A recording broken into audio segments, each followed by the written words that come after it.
Nagsimula ang lahat isang gabing maliwanag ang bilog na buwan. Sa labas ng bahay ng pamilya Lopez, isang malakas na tunog ang bumulabog sa katahimikan. Tila may pagsabog, tila may pagyanig.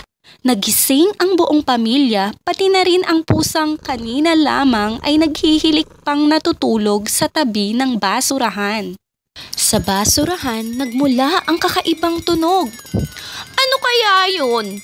Tanong ni nanay habang nakahawak sa braso ni tatay. Baka magnanakaw, takot ako.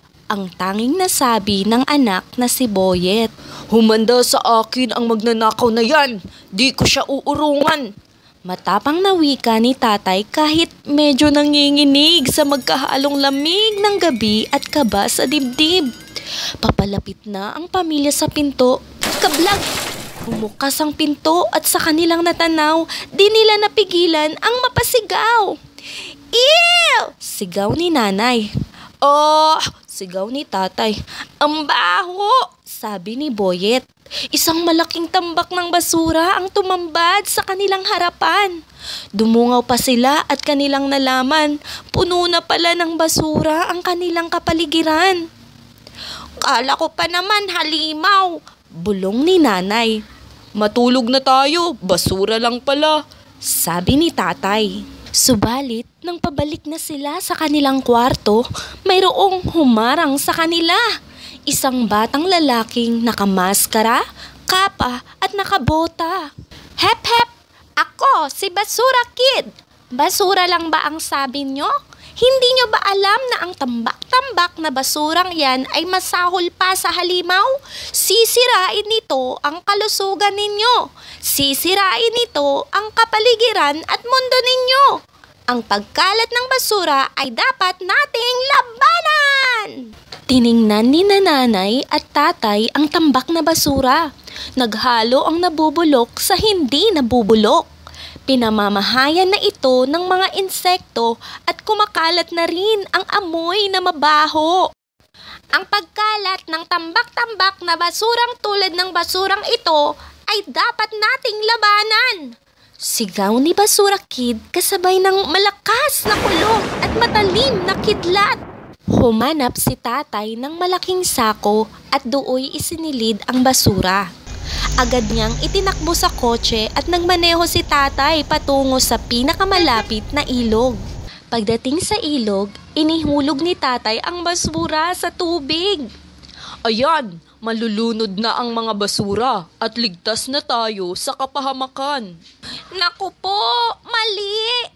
Hindi nyo ba alam na lalo pang madaling masisira ang mundo dahil sa ginawa ninyo? Sabi ni Basura Kid habang nakakunot ang noo.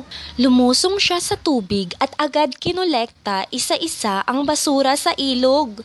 Bumalik sila sa kanilang bahay upang mapag-isipan ang kanilang gagawin.